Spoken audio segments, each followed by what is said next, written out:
All right, Priest, you know what time it is. It's super special secret guest time. That's right. And this man's name, he goes by Rob, and it's so good he had to have it twice. It's Rob Robertson.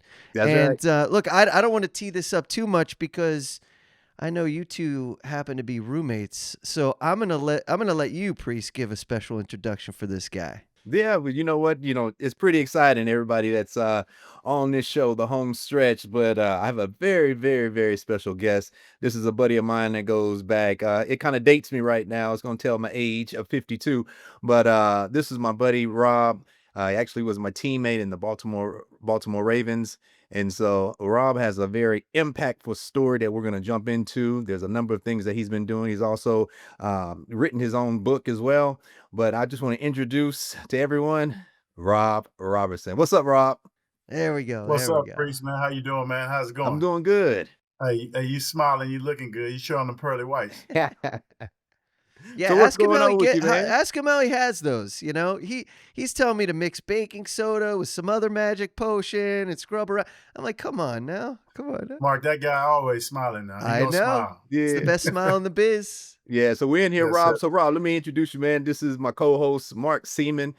My buddy is out of New York, man. We've been having some fun with the podcast. I know you and I had talked also earlier a few weeks ago and definitely wanted to get you on. Just wanted to find out where you at, what you got going on. And then also, like I mentioned, man, you've written a book and we're going to jump into all of that, but we're going to take it slow, because we got time to talk. So Rob, this is Mark, man, my co-host. Yeah, it's Mark, pleasure to meet you, it's man. Any friend of Priest is a friend of mine. I know you got to be a good man. So I value this man. He taught me a lot of lessons and mentorship as I was coming up in the league, and has never changed. Been a brother of mine. Met my grandmother. We'll talk about that later. But man, yeah, just a great human being. That's awesome, and I couldn't agree with you more. And it's a pleasure to meet you too, Rob. And we're excited to have you on here. And we like to start our chats by turning on the Wayback Machine, and learning a little bit about you and where you came from, your childhood and stuff. Born and raised in Baton Rouge, Louisiana. And what was cooking there during your childhood in Baton Rouge? What was going on? What were the kids into? What were you into? Where was your head at? Man, survival. That's what I was into. Unfortunately, man, my story, I lost my mother at the tender age of 10 years old, and my grandmother raised me. And so when Okay. I moved, I was born in Baton Rouge, but when I moved back after my mother passed, my grandmother raised me. She put me in the first school, like close to her house.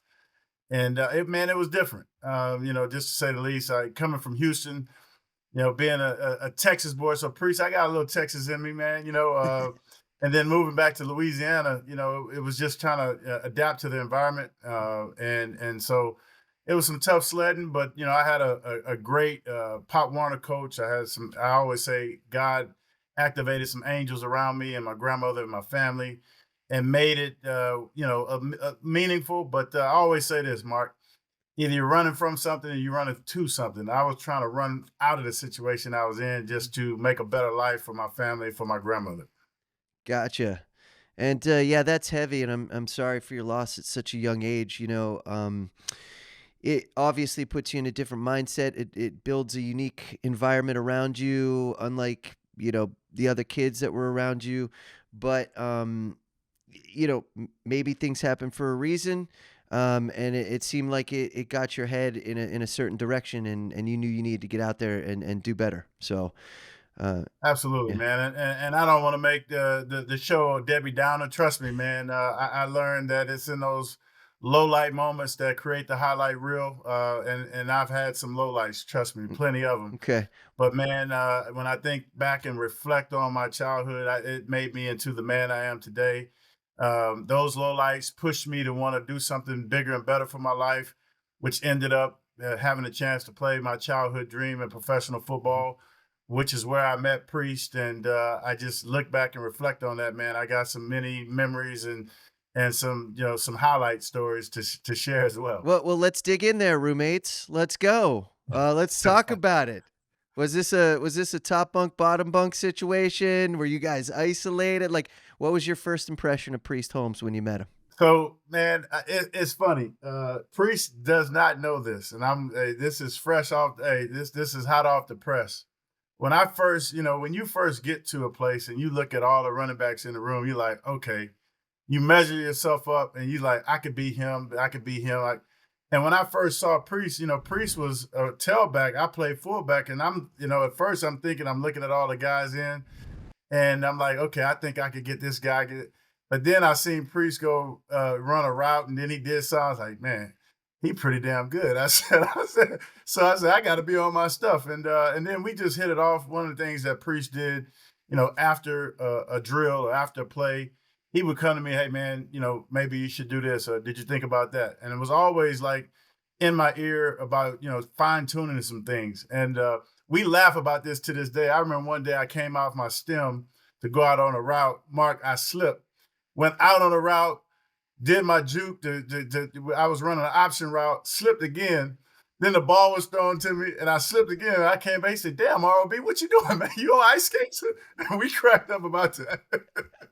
Yeah, Mark, he was on them skates, man. I said, "Damn, Yeah, Rob, what you yeah. doing? Ice skating out here? You got to keep your feet, man."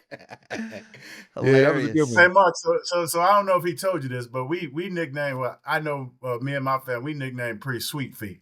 That was Sweet his feet. All nickname, right. Sweet Feet. Priest and I were talking about some nicknames before, some pseudonyms that are like other stuff he used out there. Maybe it was going to a restaurant or nicknames people, friends, family gave him. But I haven't heard that one yet. Sweet feet. Add it to the list, Priest. Hey, Add it to Priest the had some list. sweet feet. Yeah, he had some sweet feet, and he can get in and out. So yeah, hey, that's Sweet Feet Priest. I love that. Sweet free priest. And priest, what vice versa. What was your first impressions of Rob when he came in onto the scene? And did you look at him as competition, or did you feel pretty secure in your position and you're like, let's see how this guy can help me or we can help each other? Like what was your mindset when you met Rob? Yeah, so we had a little bit of a similar story, meaning that when we came in, we knew we was gonna have to get that grunt work in, you know. And so when Rob came in, I didn't see him as someone I had competition with. I was looking for someone to take on some of this number one defense that was building up to it, Ray Lewis and the guys on that side of the ball. So Sure. I already knew how many times I was gonna get hit during practice, you know what I mean, where the Mhm. guys could just tee off on me. But then when I got a chance to have Rob come in, I say, oh man, we got a tandem right now. So Rob had that attitude to where he says, "You know what, man? I'm gonna put this helmet on him." You know what I mean? So, it made it a lot easier for us to be teammates, and I just gravitated to him immediately. And then, of course, when I knew he wasn't afraid to say the same thing I was thinking. So, most rookies that come in, they're probably going to tiptoe around the defense. They're probably not going to hit them directly straight on. They're probably going to brother law 'em and maybe not go as hard against them. But with Rob being in the backfield, man, he said, "Let's just go after him." And that was the attitude that Rob had. So that was right up my alley right there. Hey, I told him, hey, it was either me or them, and it wasn't gonna be me. And so at the end of the Nice. day, like I knew I had a chip on my shoulder, honestly, Mhm. and these guys, it's funny how we evolve and refine, and people know my story now through the book, but they didn't know my story. I didn't share that then. I had a lot of that stuff, you know, pent up and deep in my heart, but I knew I wanted to make a better life for my grandmother. Mhm. And so, Mark, you had asked a question earlier about how do we become roommates, and I knew that we had something special, or I had an opportunity to do something special because our coach was Al Levan. He was our running backs coach, and when he came to us and said, "Hey, he's renting out his, he had a townhouse. Did we want to rent it?" I'm like, "Well, he ain't asking us to rent it if we ain't make the team." You know what I'm saying? So recently, we both were like, "Hey, like let's be roommates." And I think I can't remember who had the master. I think Priest might have had it. I can't remember, but it was a special moment for me, learning from Priest and just watching how he approached the game. Obviously, he was in the league a year before I was, and one of the things I always tell people, anytime I speak or any chance I get, I want to give this man his flowers because Mhm. we have our Mondays, you have film, Tuesdays you're off, you get paid on Mondays, Tuesdays you're off. And me, little old me, what I wanted to do was go to the mall when I got that check. And Priest was so disciplined. Mark, I'd never seen a guy that was in his playbook reading something that was like building his mind. He would read the Bible. Literally, I was like, man, I'm literally standing with a priest. Like this dude was like not doing nothing. And I would come home and he was like, and all I hear him, he would have that smile on his face. And he would say, "Spend it, Rob." spend it. And I'm like, what? He's like, bro, one day he just pulled me aside. He said, man, listen, you got to save your money. And he's like, I know you want to go out, want to do things, but you should save your money. You just never know what you never know. And I'll never forget that. And so when I did go to the mall after that, I just keep my bags in the trunk. I ain't bring them in the house because I ain't want to hear his mouth.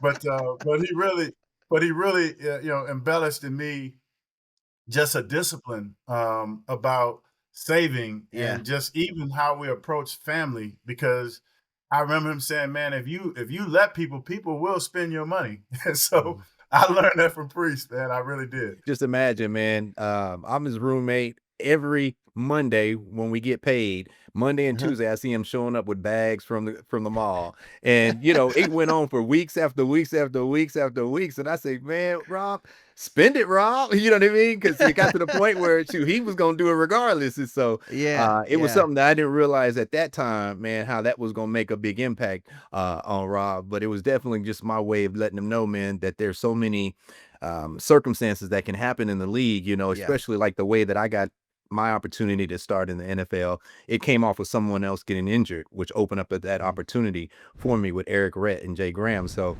you know, I used to make sure I at least let them know, man, definitely take care of that money, man. Put it to the side, you know. Well, Yeah. look, Priest, and Rob, I'll tell you this right now. I know that feeling you hiding those bags in the trunk because, every once in a while I order something off the internet, package shows up at home, and I'm like, I gotta wait for my wife to take a shower before I get this thing in the house. And Oh it'll be yeah. something Oh yeah. so silly. It'll be like a movie or like a new toothbrush or whatever it is. I'm just like, I can't let her know I got this. So, Yeah, well, he yeah, he was in my ear, but I tell you that discipline, I still have it to this day, as it relates to just making sure you're being a good steward of your finances, doing the right thing.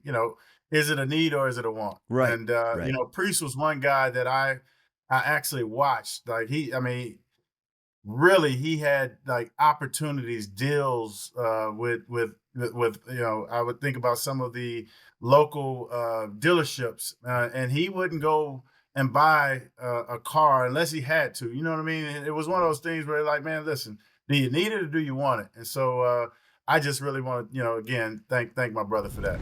Breaking news from Bet365. New customers bet $5 and get $150 in bonus bets, win or lose. Sign up, place a bet for $5 and get $150 in bonus bets, win or lose. Bonus bets can be used on the spread, player props, futures, and so much more. Whatever the moment, it's never ordinary at Bet365.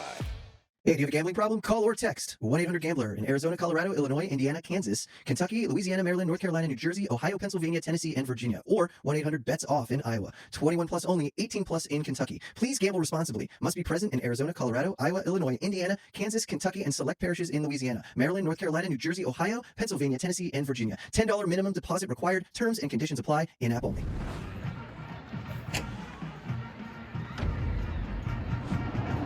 This has been a Playmaker production.